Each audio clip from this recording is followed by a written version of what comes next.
Hey everyone.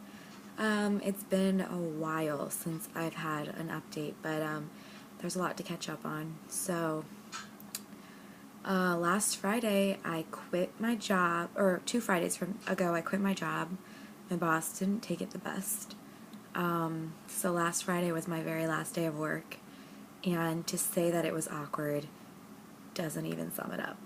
She was not happy that I left, and she tried to make it seem like a positive thing. She tried to fake it to everyone in my office, pretending like she's so happy for me, but you could definitely tell that she was pissed because she finally realized what it would be like to not have me around, and you could definitely tell that there was a lot of resentment on her end because she probably felt like I left her hanging, but I gotta do what is right for me, and I don't regret it at all.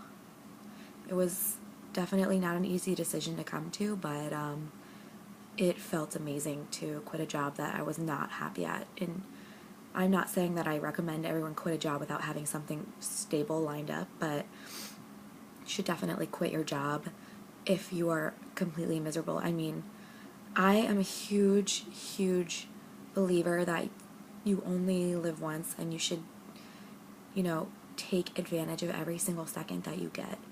And when people tell me, like, oh, I hate my job, but like, I'll stick it out for 2 years and then I'll make bank. And it's just like, I get that, like, I guess money is the motivator in the end, but being absolutely miserable for 2 years or even miserable for a month, like, if I wake up every single morning and I don't want to go to work, and I literally have trouble getting out of bed and it makes me depressed to think about going into work, like, that's not a way to live.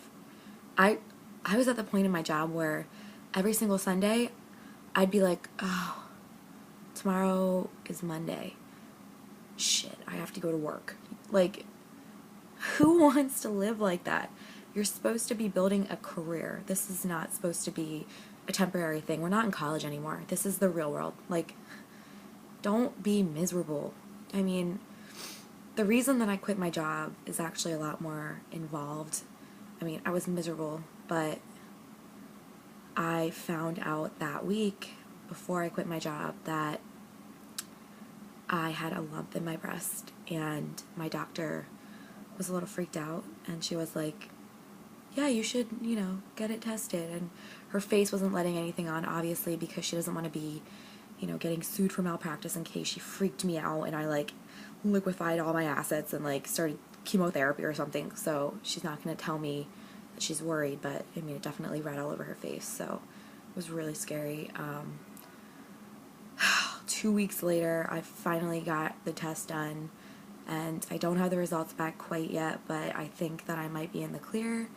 And, when someone tells you that and you're only 23 years old, it really makes you put in perspective what's important in life. And, you know, since your job is essentially your life at this age, I just couldn't do it anymore. I mean, I obviously had, a lot of people would think that, I would have done the opposite. Like, what if I had this huge medical crisis and I needed health care and I needed, so much attention, I needed sick leave, and it's just like, I thought the opposite. Like, yeah, I made sure I was covered medically just in case, but I couldn't stay there if there was a possibility that I was sick. Like, what if something did happen? What if I did end up, some tragic happened to me and I ended up, you know, something serious happening? Like, would I really want to be at that job still? No. That's not a legacy that I'd ever want to have. And I mean, it was really, really tough 2 weeks because I didn't tell anybody that I was dealing with this stress. Like, I quit my job, my lease is up, so I'm apartment hunting in New York City. Anyone who lives here knows what it's like to apartment hunt in New York City. It is a bitch and a half, and it sucks so bad. It's the worst in the world. It's stressful. Everything's snatched up in 2 seconds. Everyone's trying to, rip you off. It's not ideal. Hence why I'm transitioning into real estate. We'll talk about that later. But yeah, so I quit my job, I'm moving, and then I find out I could possibly have breast cancer at 23. It's just the scariest thing in the world. And I couldn't tell anyone because, it's not something that you're going to go broadcasting to your group of friends on a Friday night. And I don't even think that I have a bond with any of my friends in New York City that's really that special where I can confide things into them. Like, there's two girls that, I confided in. But, I mean, my guy friends, they would not even know how to react if I said that. They'd be like, let's drink.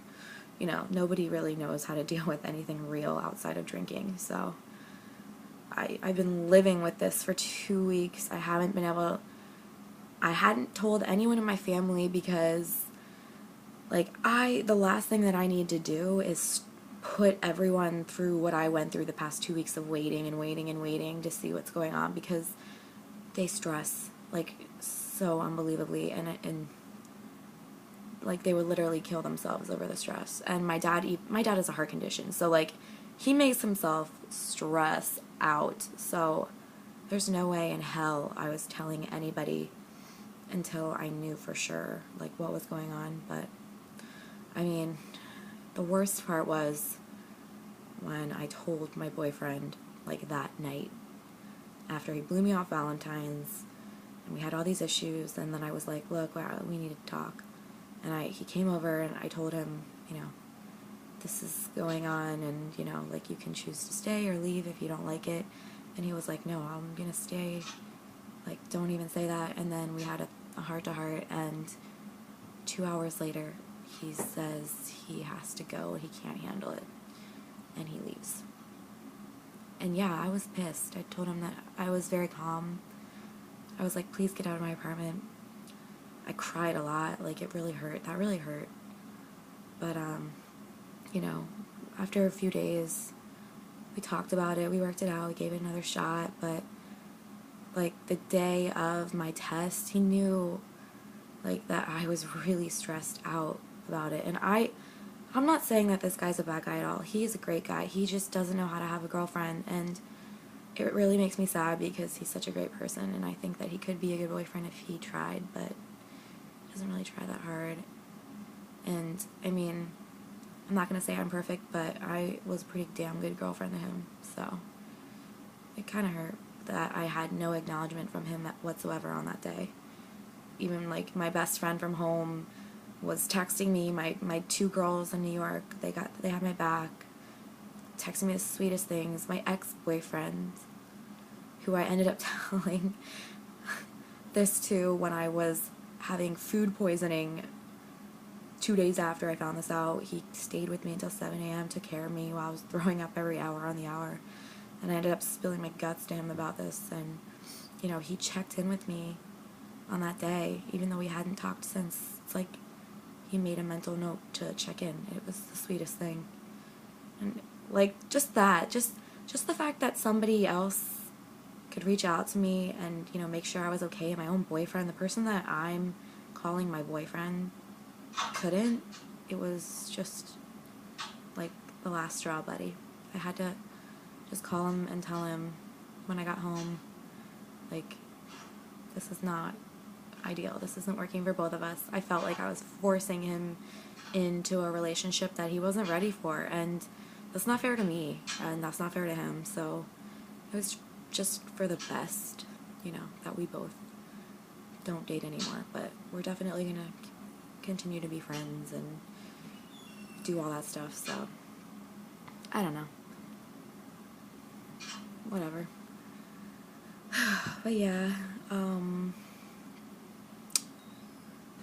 I was apartment hunting with somebody I met off Craigslist, some awesome British guy, and then we'd become fast friends in a week. We'd seen almost every property in New York City that was in our budget, and we just weren't finding anything.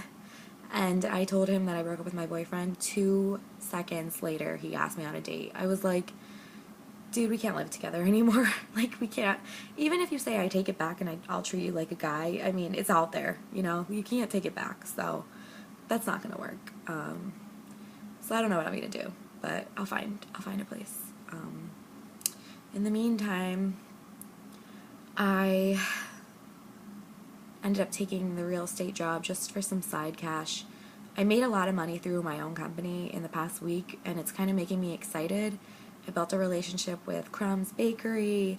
You know, I'm making a really lasting relationship with Anchor Bar, and it's all good in the hood.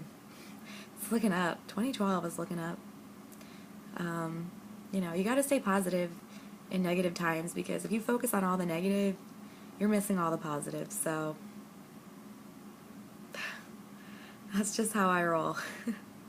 I mean, I've told my friend Adam yesterday everything I'd been dealing with for the past 2 weeks, and he was just like, how did you not lose it? Like, I mean, if anybody out there knew all the crap that I'd already been through in my life, you'd be like, oh, just gotta roll with the punches after a while, because damn, I have had a lot of them. So next Monday I start in the real estate world to kind of like make some extra money and to still continue to build my company, and yeah, that's what I'm dealing with. Now I'm gonna be dating. So fun on top of fun. So yeah, St. Patty's Day this weekend.